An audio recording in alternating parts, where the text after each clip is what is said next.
What's up, guys? I got a brand new video for you today, and we just got finished checking out the Fuji X-H1. They had a little touch and try thing. We got to hold on to it, try it out, and like we only had what, 5-10 minutes with it, and like it was all we needed. I just needed a second, man. That's all I needed. He's more stoked about the camera than I am, but after using it, it's actually pretty awesome. We got to stick a memory card in it to show the turn of film simulation. Obviously, there's a million people that have already done a pre-review on this camera, and my footage isn't anything special, but it kind of just solidifies the fact that I'm stoked on the IBIS, and it actually is really, really good, because it has a true 180-degree shutter angle. It doesn't say 180-degree shutter angle, but you can actually do your increments of your shutter. So if you're shooting in 24 frames per second, you can do a shutter of 1/48th of a second, which is something you can't really do on a lot of cameras, so you can just dial it in. Again, I talked about the IBIS. It's got 5 stops, 5.5 depending on what lens you use. The film simulation Eterna looks friggin' awesome. It looks like something that I could like easily grade. It's kind of similar to like a Cine D where it's sort of flat. And one of the big things that I put in asterisks here is the linear focusing. So everyone knows that the focus by wire sucks for video, like when you're trying to manually focus, but having this linear focus mode means wherever you put the lens and bring it back to is going to be the exact same distance every single time. So it's going to be similar to the lenses that have the clutches, because not every Fuji lens has a clutch, but this will sync up your focus exactly where you want to be. So if you want to throw a follow focus on it, you can do that.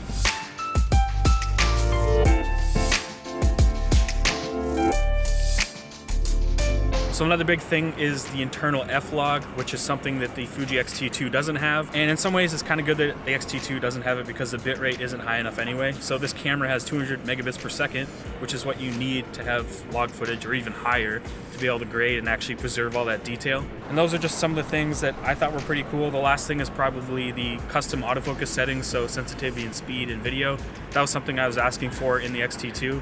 And it's cool that they've added it into the X-H1. Man, I feel that if Fuji came out with this 6 months ago, it would be even like 200% more crazier.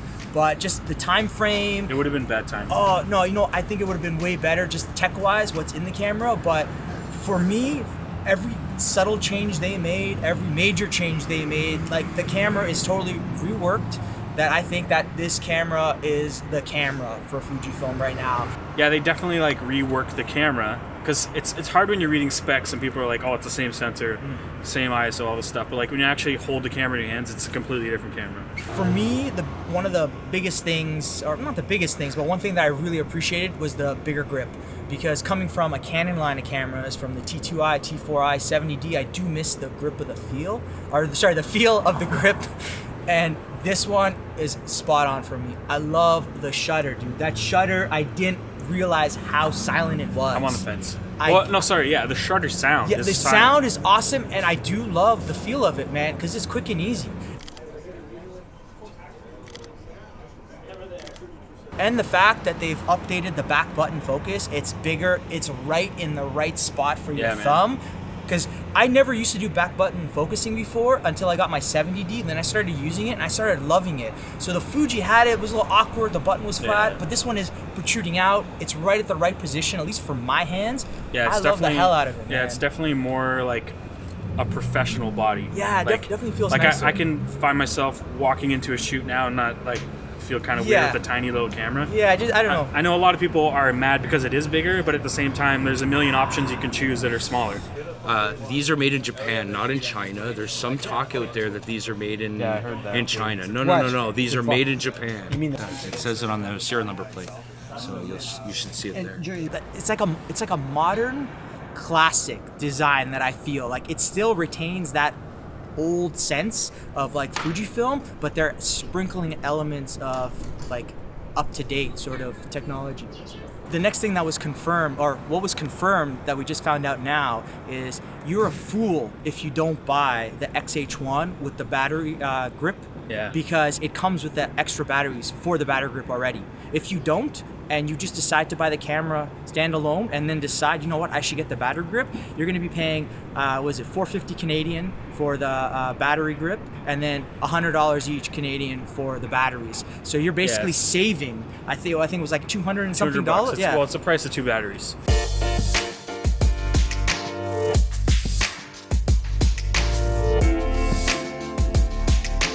Obviously, having 60 frames per second in 4K would have been nice, but due to sensor readout limitations. But it has dual processors, so maybe in the future we can get a 4K 60, even just for like 5 minutes of recording at a time or something like that, because they did add 4K in the X Pro 2 with a firmware update, and that camera wasn't supposed to have it. So I can't cross my fingers, but fingers crossed they could add that into the camera.